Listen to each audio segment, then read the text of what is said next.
Welcome back to our channel. Also welcome if you're new here.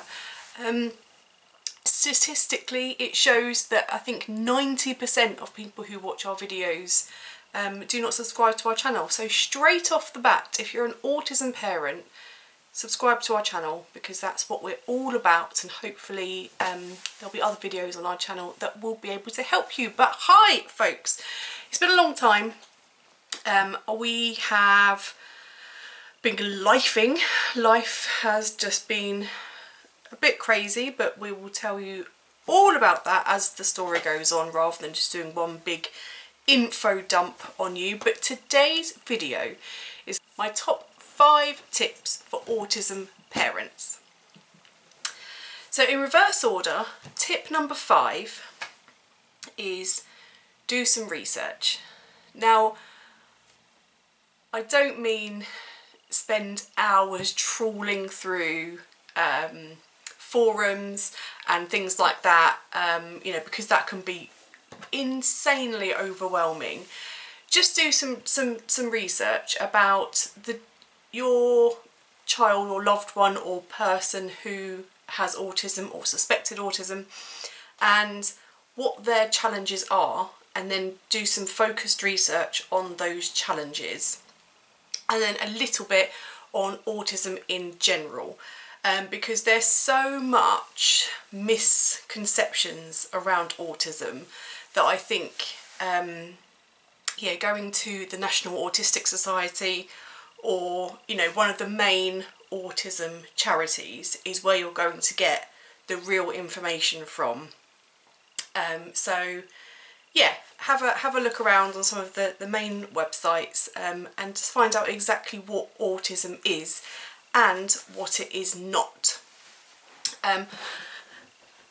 The other thing to research is, the thing to consider when doing your research is that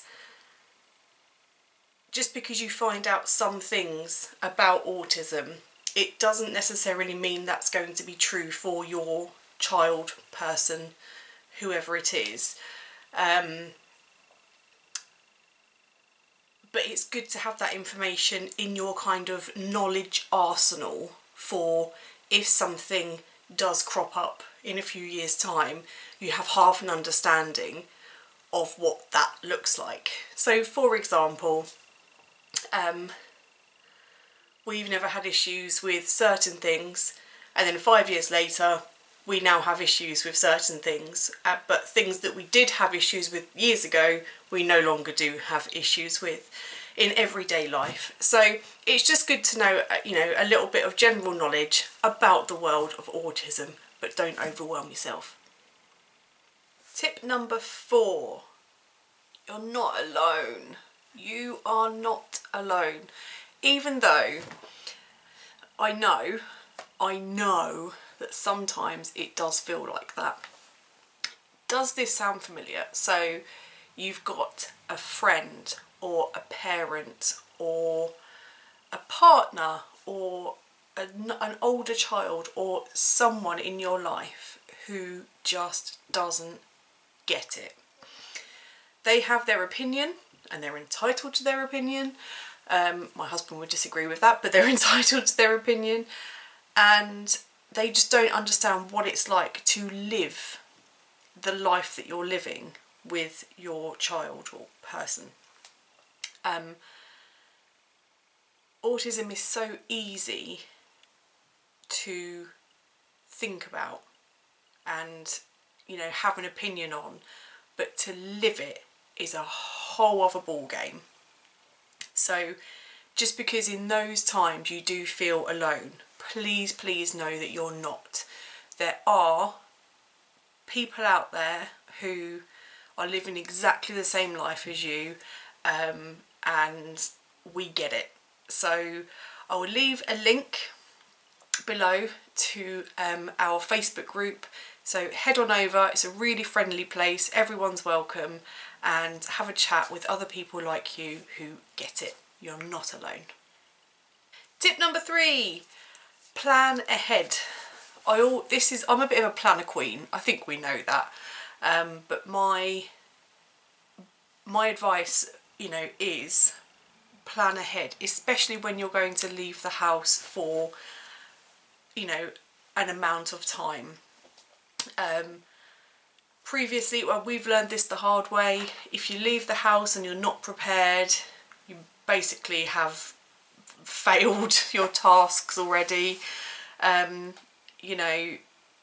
Leaving the house with somebody with autism, especially if they have, sensory needs, is such a challenge.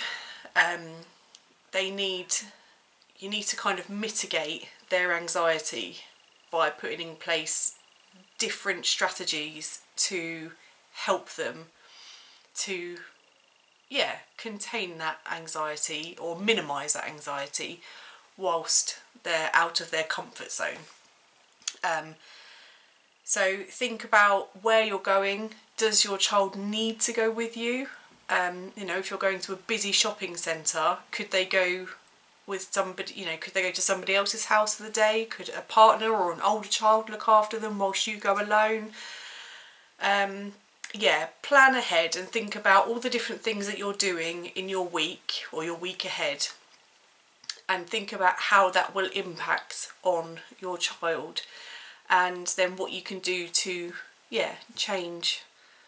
reduce that anxiety and make everyone's life that little bit better. Tip number 2. Now this one is something that I'm really passionate about. It's something that I had to learn when I became an autism parent, and the further along our journey we go as an autism family, the more this makes sense. So I'm going to include a couple of pictures. So this is what most people, or not, this is traditionally how people saw autism. You were either a bit autistic or very autistic, and kind of you was somewhere along that spectrum as they saw it then. But in fact, this is a more accurate way of describing autism. This is what the spectrum really does look like. So although your child might be a little bit, or might struggle a little bit with one thing, they might struggle a great deal with another area of life. And that changes from child to child. And that's why we say, because it's true, that no two autistic people are the same. Everyone's, star makeup is very different, and it will be unique to everyone. So when you are considering whether your child is very autistic or slightly autistic, it doesn't really work in a linear sense. It very much is in different areas how much they struggle with certain things. So try and remember that one. It's really important when you are facing challenges with your child. My absolute number one, top tip. This is something, it's quite hard. It's hard. I had to learn this. Everyone will have to learn this, as an autism parent, but you have to change your expectations. Good or bad, just what you were expecting from life is going to be very different to what the reality is. It's so easy to look at the TV, your neighbours, society, Facebook, Instagram, YouTube. It's really easy to look at other people's way of living, the normal, standard way of living, and think that that's what your life should look like, or what life typically is. And then your child is doing things completely different, and your life is looking completely different. Your routine's different, your day's different, your structure is different, the way you have to address your child is different. Discipline is another, I can make a whole video on that, because you have, you know, your friend's child might be doing something and then they get told off for it because they're being naughty. Your child could be doing exactly the same action, but they're not doing it to be naughty, they're doing it because it's their only way of managing that situation because of a massive sensory overload. And it's really hard to change your thinking from one to the other, because it's just what we're so used to. It's what we've seen in the news and on TV, and you know, it's probably how we were parented as children. So yeah, change your expectations. It's not something you can consciously do, you know, straight away. It's not like a tick box that you can do. It is something that is going to happen over time. But yeah, when those really hard situations do come up and you're struggling with them, just try to remember that just because you expected, you know, or life expects people to act in a certain way, autism is a disability, and life is just different.